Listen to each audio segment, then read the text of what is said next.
పాపాన్ని క్షమిస్తాడు. అయ్యా అన్నా, ఇది నాకు కాదు అనుకుంటున్నావేమో, ఇది మా కులానికి సంబంధించింది కాదు, మా మతానికి సంబంధించింది కాదు, ఏదో వాళ్ళు చెప్పుకుంటా అనుకుంటావేమో.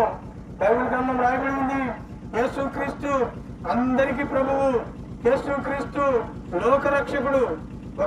మరి ఒక గ్రామానికి ఒక దేశానికి కాదు,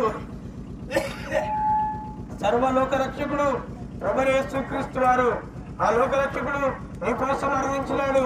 ఇప్పుడు యేసుక్రీస్తు ప్రభువును నువ్వు హృదయమందు విశ్వసించు, అప్పుడు నువ్వు రక్షించబడతావు. ప్రేమటువంటి వాళ్ళరా, ఒకప్పుడు మేము కూడా ఈ లోకంలో ఇష్టానుసారంగా తిరిగినటువంటి వాళ్ళమే. అయితే ప్రభు యేసుక్రీస్తు దగ్గర మా పాపమును ఒప్పుకున్నాము, ప్రభు మా పాపమును క్షమించాడు, తన బిడ్డలుగా చేసుకున్నాడు. ప్రభు యేసుక్రీస్తు రక్తము ప్రతి పాపము నుండి కలిగి పవిత్రులుగా చేయము. ప్రభు యేసుక్రీస్తు నందు విశ్వాసముంచుము, అప్పుడు నీవును ఇంటి వారందరూ గొప్ప ఆత్మరక్షణ పొందినరు. మీరు ఇంకా ఎక్కువ తెలుసుకోవాలనుకుంటే ఇక్కడే చంద్రనగర్లోనే వ్యత్యస్త ప్రార్థనా మందిరం ఉంది.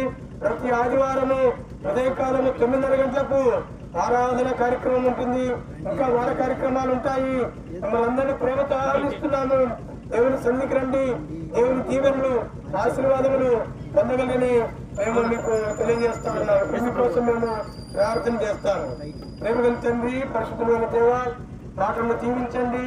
ఎవరైతే విన్నారో వారందరూ నూతన కార్యం జరిగించమని, ఇంకా ముందుకు వెళ్తా ఉంటుండగా మీ సన్నిధి తెచ్చేయమని యేసు నామములో ప్రార్థించడం వేడుకుంటున్నాను తండ్రి.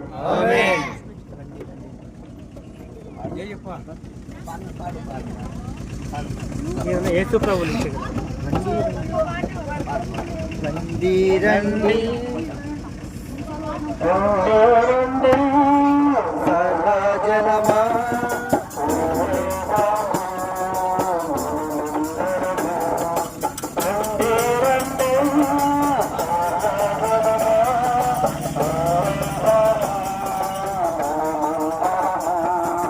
అందరూ